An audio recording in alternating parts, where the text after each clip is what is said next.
They are coming for all of us. Please, we must go now. They are right behind me. The rain came down the way New England rain comes down in December, thin and endless, soaking through a wool coat before a man notices. Daniel Ellis drove with the wipers on low and the radio off because his daughter was singing a song that wasn't playing, something about a baby born in a stable and a star that knew where to go. They were 5 minutes from the church, where the Christmas pageant rehearsal was waiting. Lily had her costume in a plastic bag on her lap, a white sheet, and a halo built from a coat hanger and tinsel. "Say it again," she said. "Say what?" "The promise part. The one where you stay." Daniel glanced at her. She was 7 going on 70, with her mother's chin and his own stubborn forehead. "I'm not going anywhere, Lily." "Say it again." "I promise," he said, "that I will not leave you anywhere, ever, for any reason, even if you are being very annoying." "That's not how you say it," she told him with tremendous dignity. Then she pointed past the windshield at the footbridge over the river, and the whole evening changed direction. "Daddy, why is that lady crying?" The footbridge crossed the water where it ran fast and brown, and on it, in the rain, stood a woman with a suitcase too heavy for her, wearing shoes that were not made for this town or this weather. Her hair was plastered to her face, and she was crying the way people cry when they think no one is watching, openly, without dignity, with her whole body involved. Daniel pulled the station wagon onto the gravel and killed the engine. Lily unclipped her seatbelt in one motion. "Are we helping her, Daddy?" "We're helping her, right? You stay in the car." "But you said—" "Stay in the car, Lily. I'll be right there." He got out and the rain hit him, and he walked up onto the footbridge. The woman saw him coming and something in her changed. She stopped crying the way a light stops shining. She picked up the suitcase as if it weighed nothing and walked away from him, fast, toward the far end of the bridge. "Hey, hey, are you okay?" he called out, and she broke into a run. Her heel caught in the gap between the planks, and she went down hard, the suitcase spinning away from her and clattering open at the rail. He was at her side before he knew he was moving. Her knee was bleeding through her stockings.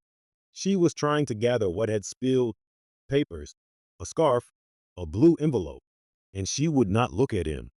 And then she did look at him, because he said her name.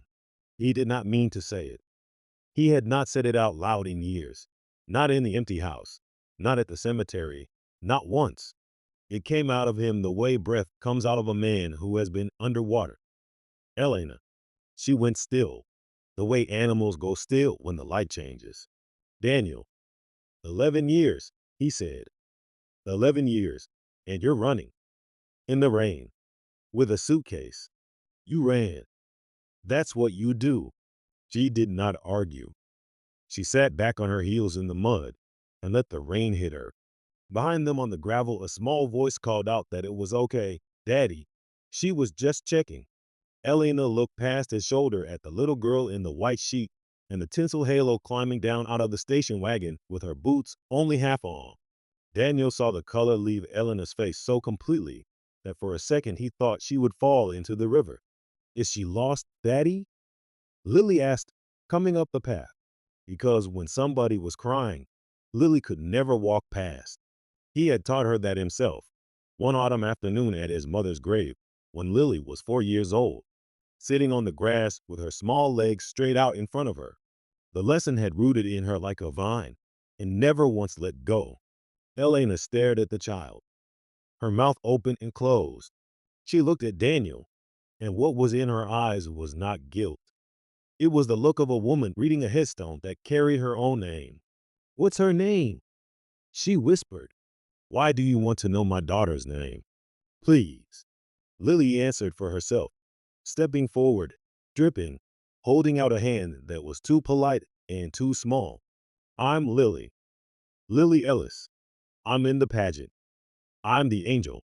Elena put a hand to her own throat, where a chain was not, and her fingers closed on empty air. She looked at Daniel and said, very quietly, "Where is it?" "The locket." You gave her my grandmother's locket." Daniel said nothing.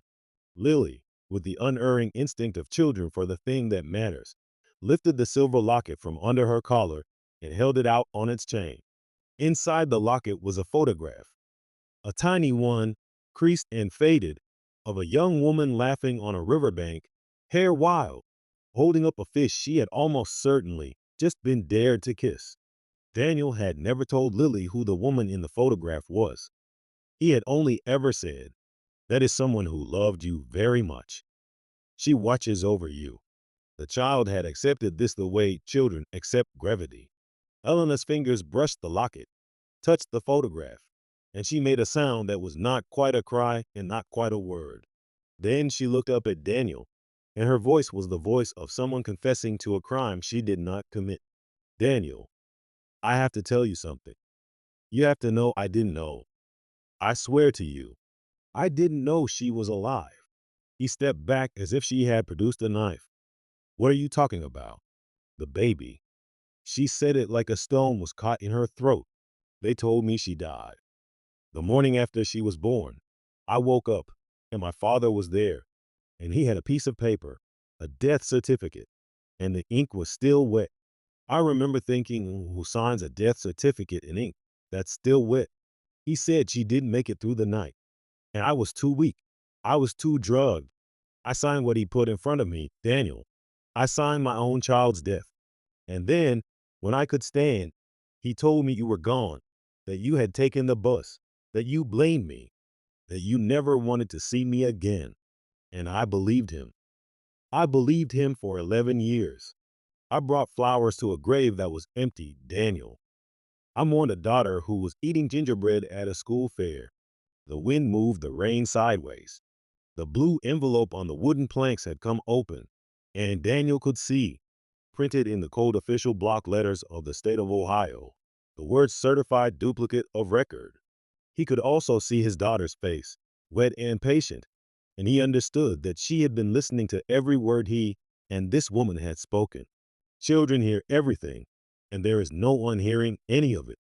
He drove them to his house because the alternate was leaving her in the rain on a bridge, and he was not the man who did that, whatever else 11 years had made of him. The house was small and tidy and full of the particular furniture of a man raising a girl alone: a high stool by the kitchen counter, a row of tiny coats on hooks that started at knee height, a chalkboard on the refrigerator where somebody had practiced the letter L until it was perfect. Lily took charge the way she took charge of everything. She brought a towel and a glass of water and a box of Band-Aids with cartoon animals on them. She knelt on the kitchen linoleum and put a frog Band-Aid on Eleanor's knee without being asked. Eleanor watched her the way a person watches rain through a window, because it felt like something that had been promised to her a long time ago and had arrived anyway. The cocoa went cold and nobody touched it. Lily asked the questions Daniel was too afraid to ask, in the order children always find them. Why was she crying? Why was she running? Did she know about the pageant? Would she like to see the halo? And then, with the locket swinging against her collar, the question that hung in the kitchen like a third person: "Are you the lady in the picture?" Elena looked at Daniel across the table, and he gave her nothing, because he had nothing to give. "Yes," she said, "I am the lady in the picture. Is that why you had the fish? I caught it. You did not." "I absolutely did." Lily considered this. "Did you kiss it?" "I did. Everyone said I wouldn't." "And did you?" "I kissed the fish, and then I kissed the boy who dared me. And he never saw it coming, and neither did I." Daniel looked away, at the rain on the window, at the chalkboard L, anywhere but at her. "We were 19, Daniel," she said softly. "We were children. We had a child, and two grown men decided what to do about it." Her fingers found the corner of the blue envelope. "I found this in my mother's things. She died in October, and I was cleaning out her desk, and there was a letter she kept under the lining from a nurse at the clinic where I had her. The nurse wrote to my mother the day after the birth. She wrote that she had watched my father sign the certificate himself, that his hand was shaking. She was sorry, but she knew the baby was alive because she heard her cry. She held her. She was the one who swaddled her. She weighed 6 pounds, and she cried like a soldier. My mother kept that letter for 7 years. She never told me. She told no one. And then she died. And the letter waited in the desk for me to be brave enough to open it. Daniel said, "Your father." "Yes," said Elena. "My father, Arthur Vasquez, who loved me so much he decided my daughter didn't exist. He told me he had you thrown off the property with a bus ticket in your pocket." The rain came harder against the kitchen window. Lily, who had been quiet, which was the rarest thing about her, said, "Daddy, is that man my grandpa?" "He was never your anything," said Daniel, and he felt the words come out sharp and watched Lily's face absorb them without complaint, because she was used to his sharpness the way children get used to weather. Eleanor reached across the table and covered his hand with hers, and he let her. The locket lay between them on the table with the young woman laughing in it, holding up a fish. Nobody said anything at all for a long time, and somehow that silence was the first honest thing that had happened in this kitchen in years. He made up the couch with real sheets and a pillow from his own bed. When Elena said she could walk to the inn, he said the inn is closed for the season, and the nearest motel is 9 miles, and you have one shoe left. She looked at the shoe in her hand and laughed, and the laugh came out broken and wet, which was worse than crying, and he pretended not to notice. In the morning, he found her standing in the kitchen in the dark at 5:45, wearing one of his grandmother's old aprons, making pancakes from memory. She said he'd always liked them thin, and he said he still did, and they didn't talk about what that meant. Lily woke up and smelled the pancakes and ran in with her hair standing up and demanded to know if the lady was staying for breakfast. Then she demanded to know if the lady was staying for the pageant. Daniel said she was staying for breakfast, and Elena said she would love to stay for the pageant. Lily said, through a mouthful of pancake, "Good, because I'm the angel, and you have to see me be the angel. Everybody has to." And Elena said, "I have seen you be the angel." "What do you mean?" "In my sleep," said Elena, carefully. "I have been seeing you be the angel for 7 years. I just didn't know your name yet." That afternoon, Marcus Cole came by, and Daniel had known Marcus since high school, and Marcus had known Daniel long enough to know when not to ask questions, so he asked none. He just put his feet up on the porch rail and read the blue envelope front to back, then the nurse's letter, which Elena had copied by hand onto hotel stationery because the original stayed in Ohio with her mother's lawyer. He read everything twice, and then he said, "This is not a sad story. This is a crime." He took out his phone and made 3 calls. When he got off the phone, he told them the certified duplicate of record did not exist in the Ohio Vital Records database. No death certificate had ever been filed for a female infant born on that date at that clinic. The number on the form belonged to a dog license issued in 1987. The counties were already asking the court for permission to dig up the plot in the family cemetery and see exactly what was in the coffin. Elena sat very still through all of it, and Daniel watched her count the lies, one by one, like a woman counting wounds. She did not flinch. She simply added them up. When Marcus said, "Whoever buried that empty box is going to answer for it," she said, quietly, "He's my father." And Marcus said, "And you're a mother." And somehow that was the end of that argument. The pageant rehearsal was a disaster in the way pageant rehearsals always are. Joseph lost a sandal. 2 wise men argued about the frankincense. The angel Gabriel cried because his cardboard wings kept falling off. And Lily, the star, stood in the middle of the chaos in her tinsel halo, being the only calm creature in the room, because she had decided long ago that angels don't panic. Elena stood at the back of the church, by the coat rack, and she did not take her eyes off the small figure in white. At the end, when the children bowed and the priest clapped, she walked out into the cold without a coat and stood under the bare sycamore in the churchyard. Daniel followed her because he was learning that this was what he did now. "She was a baby in a basket I never held," she said, into the air. "She has your nose. She has my chin. She has my grandmother's locket. She has a voice like a bell." and I have nothing of hers except a dead name engraved on a box that is empty. Daniel stood beside her under the tree and said, "She asked me at bedtime whether you would still be here when she woke up. What did you tell her?" "I told her the truth, which is that I don't know." Elena nodded and said, "That's the first true thing anyone in this town has said to me all day." She smiled at him, and he remembered the fish, and the dare, and the girl who never once backed down, and he had to look away. The subpoena arrived on the 3rd of December, hand-delivered, in a car from Ohio.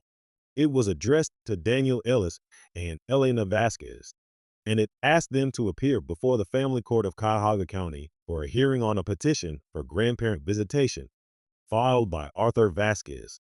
He had, through counsel, also filed for an emergency order to prevent the relocation of the minor child from the state on the grounds that the child had been unlawfully removed from her legal guardian. Elena read the words legal guardian and laughed, and the laugh was not broken this time. It was sharp. She went into the kitchen and washed the same cup 3 times.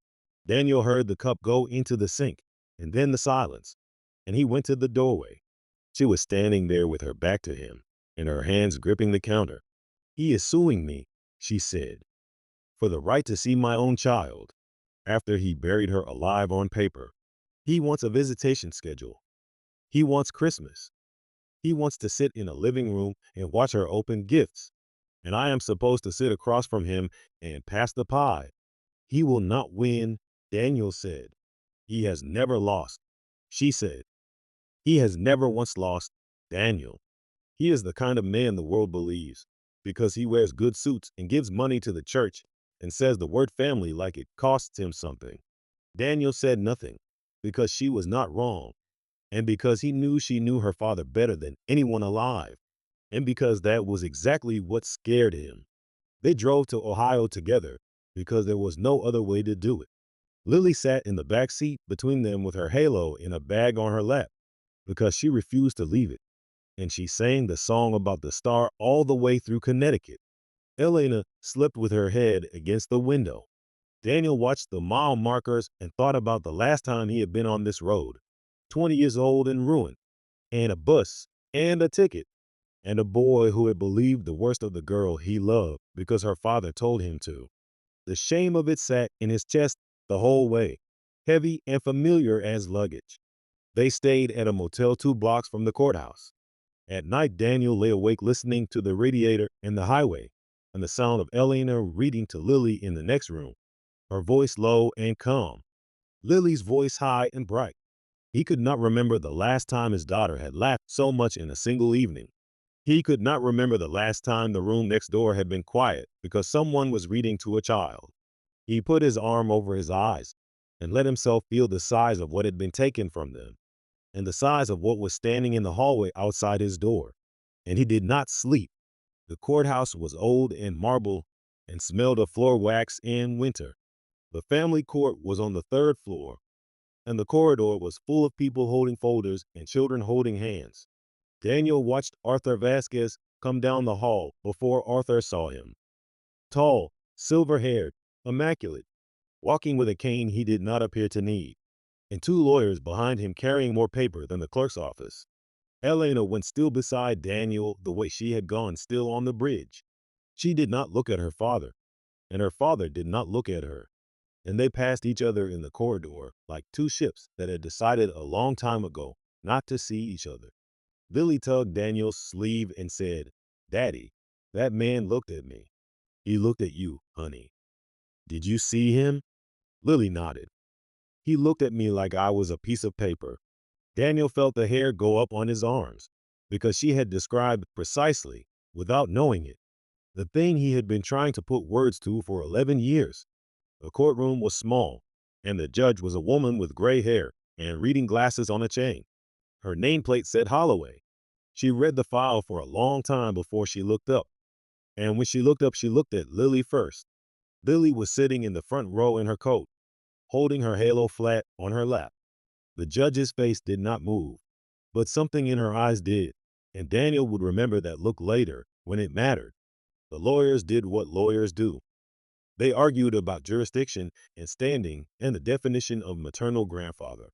Arthur's lawyer read from the petition. The petition said that Elena Vasquez had been emotionally unstable, that she had abandoned her child, that she had signed documents relinquishing her rights.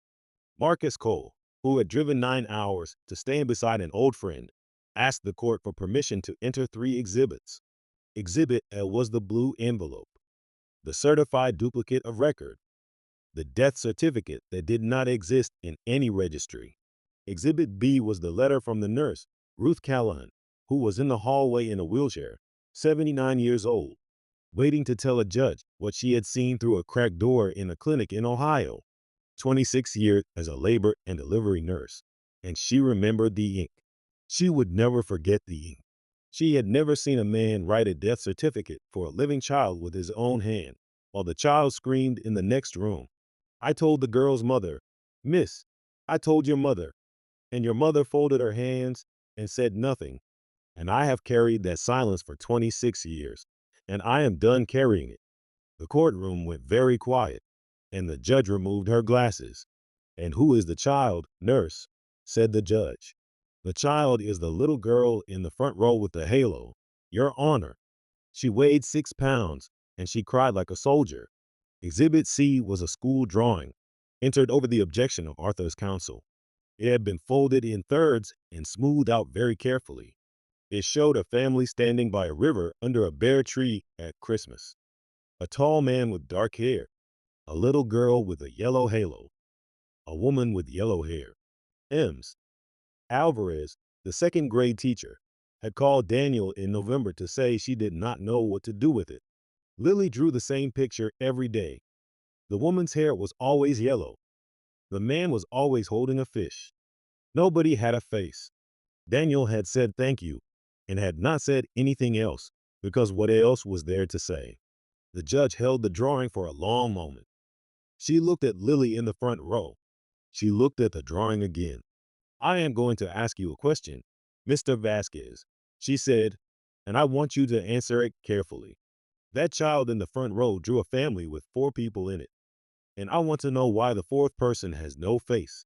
Arthur Vasquez, for the first time in his life, had nothing to say.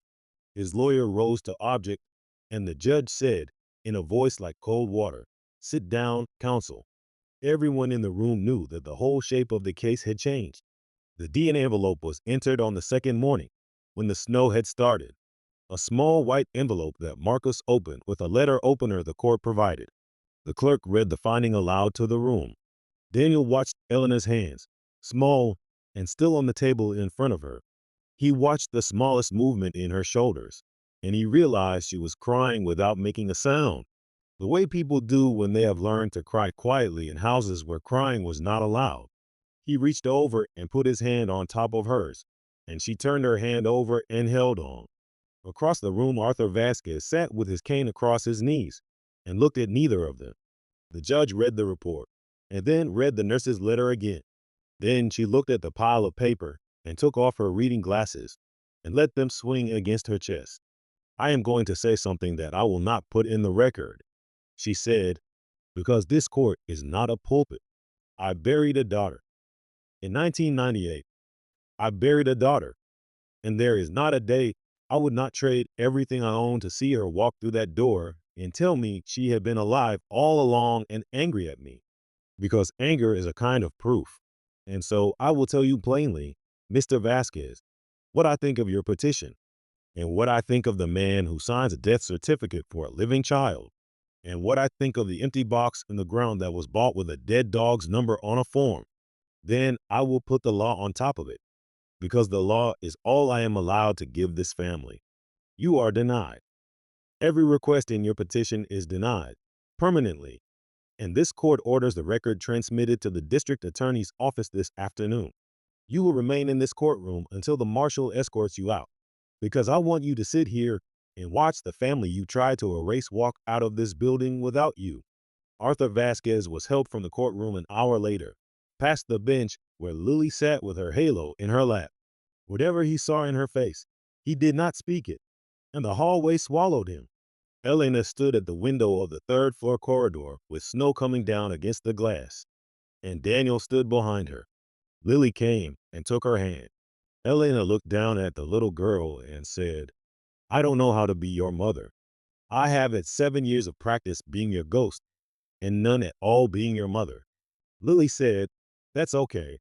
I've never had a mother before either. We can both learn. She said it the way she said everything, as if it were the most obvious math in the world. Elena made a sound that was half laughter and half something else, and she knelt there in the marble corridor of a county courthouse in Ohio and held her daughter. The snow came down, and Daniel stood guard over both of them. He thought about the empty grave and the dog license and the wet ink, and about the boy on the bus who believed the worst of the girl he loved. He decided, standing there, that he was done being that boy. They went home for Christmas. The pageant was on the 23rd, and the church was full, and the lights on the tree at the altar were real and warm. Lily stood in the white sheet with the tinsel halo and announced to the entire congregation, in a voice like a bell, that she had a mother now.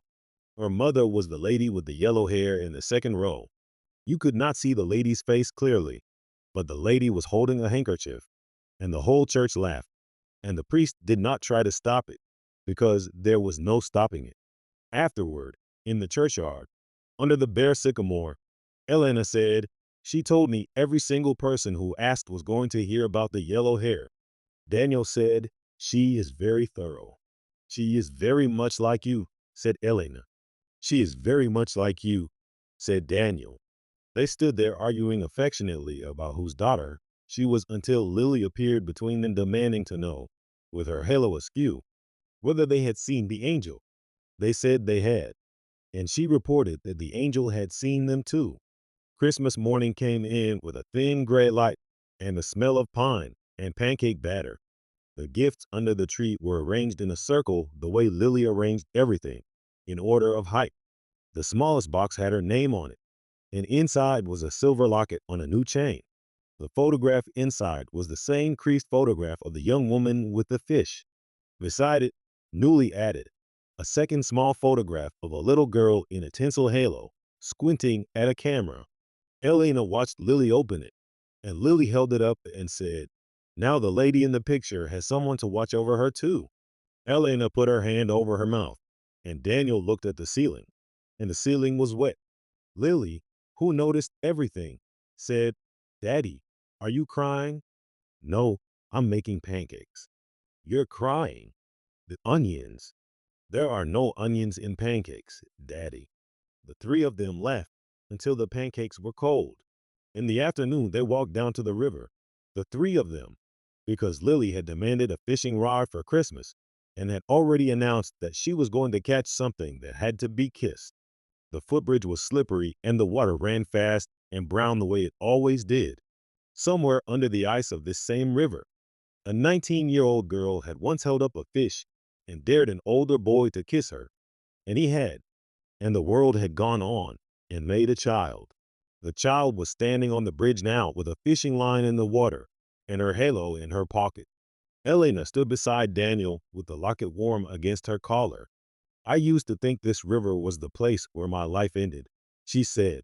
And now, said Daniel, and now I think it is the place where my life was waiting for me. She said it without looking at him, and he took her hand, and they stood there watching their daughter fish. The wind came up the river, and the sun came out low and pale and put a light on the water that had not been there all winter. Lily caught nothing. She caught nothing for an hour, and then she caught a boot, and the boot was a triumph. She held it up and demanded, exactly as her mother had at 19, that somebody dare somebody to kiss it. Absolutely not, said Elena. Scared, said Lily. She has your chin, said Daniel. She has your nerve. She has everything you ever were. Elena looked at him, and the river rushed underneath them, and the promise came back into his chest the way the words of a song come back when you hear the first note. I am not going anywhere, he said. It's not Christmas, said Lily. Promises aren't only for Christmas, said Daniel. Then say it all the way, said Lily, because she had been saving this, because children never forget anything. I promise, He said that I will not leave you anywhere, ever, for any reason, even if you are being very annoying. He looked at Elena, and he said, and I promised the same to her. Elena's eyes went wide and bright, and she did not say anything. Lily looked between them and said, satisfied, good, because I'm the angel, and I have to be there. She turned back to her fishing line, and the boot dangled at the end of it, dripping. The sun went down slowly behind the bare trees, and nobody moved, and nobody wanted to move. The river kept running underneath them the way it had that summer when they were 19, when everything was still possible, when the girl had not yet learned to cry quietly, when the boy had not yet learned to believe the worst of her. The light on the water was exactly the light that had been there all along, waiting for them to come back and see it.